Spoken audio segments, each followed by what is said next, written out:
एक शहर में गांव से एक नवयुवक आया। नाम था उसका चंदू। वह बहुत कुछ करना चाहता था, व्यापारी बनना चाहता था, परंतु उसके पास व्यापार आरंभ करने के लिए धन नहीं था। एक दिन बाजार में दो सफल व्यापारी बात करते जा रहे थे।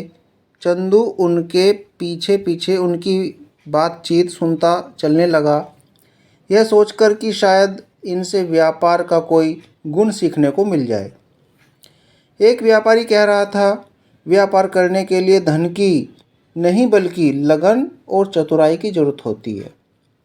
कोई चाहे तो वह जो कूड़े पर मरा चूहा पड़ा है उससे भी व्यापार शुरू किया जा सकता है। चंदू ने कूड़े पर पड़े चूहे को देखा। वह सोचने लगा, क्या सचमुच इस मरे चूहे से व्यापार शुरू किया जा सकता है? लगन और चतुराई तो मुझ में है ही। बस उसने जाकर वह मरा हुआ चूहा उठा लिया। तभी एक सेठ अपनी बिल्ली को गोद में उठाए उधर से गुजरा। चंदू के दिमाग में एक तरकीब आई। वह चूहा उठाए उस सेठ के आगे आगे चलने लगा। सेठ की बिल्ली चूहे को देखकर उतावली हो गई। वह म्याऊं म्याऊं करने लगी और कुल बुलाने लगी। सेठ ने युवक से कहा, क्यों भाई, यह चूहा बेचोगे? चंदू ने कुछ देर सोचने का नाटक किया। अंत में वह तैयार हो गया। सेठ ने उसे एक सिक्का दिया। चंदू सिक्का लेकर आगे चला। इस एक सिक्के से क्या किया जाए? तभी उसे आगे एक प्याऊ नजर आई। लोग पानी पीकर प्याऊ वाले को धन्यवाद देते जा रहे थे। कुछ उसे पाइयाँ भी दे रहे थे। यह देखकर चंदू ने सोचा कि क्यों न यही काम किया जाए। यह सोचकर चंदू ने एक घड़ा खरीदा और उसमें पानी भरकर खेतों के निकट बैठ गया। थके प्यासे किसानों ने उसका ठंडा पानी पिया। उनके पास देने को और कुछ तो नहीं था।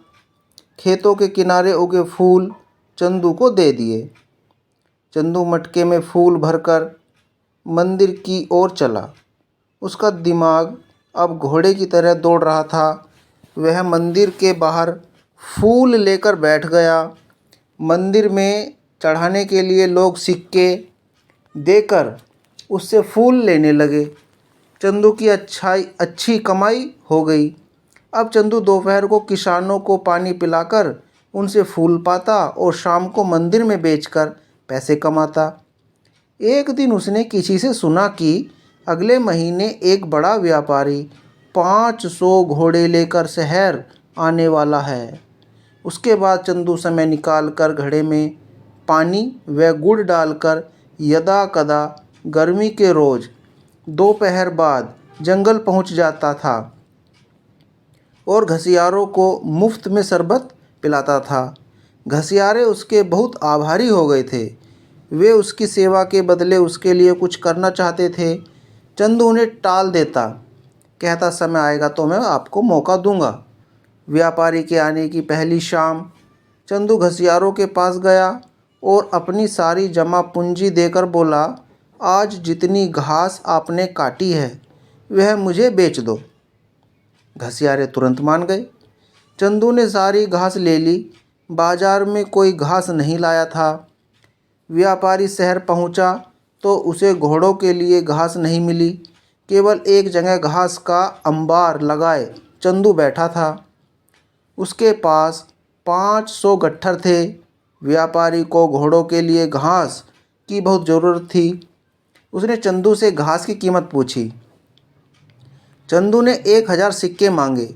मजबूर होकर व्यापारी को घास के लिए 1000 सिक्के देने पड़े।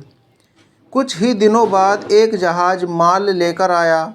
नगर के व्यापारियों के दल के पहुंचने से पहले ही चंदू जहाज के व्यापारियों के पास पहुंच गया और उसने 1000 सिक्के अग्रिम देकर जहाज का सारा माल खरीद लिया। नगर के व्यापारियों को चंदू से माल खरीदना पड़ा। चंदू ने व्यापारियों से पैसे लेकर जहाज वालों को पूरी कीमत दे दी। शहर के व्यापारियों में चंदू मशहूर हो गया। सब उसकी चतुराई के कायल हो गए। एक दिन चंदू एक व्यापारी के घर गया।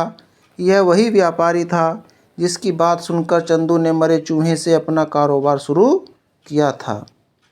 व्यापारी की बैठक में पहुंचकर उसने एक सोने का चूहा उसके सामने रखा और बोला, आप मेरे गुरु हैं, यह सोने का चूहा गुरु दक्षिणा के रूप में स्वीकार कीजिए।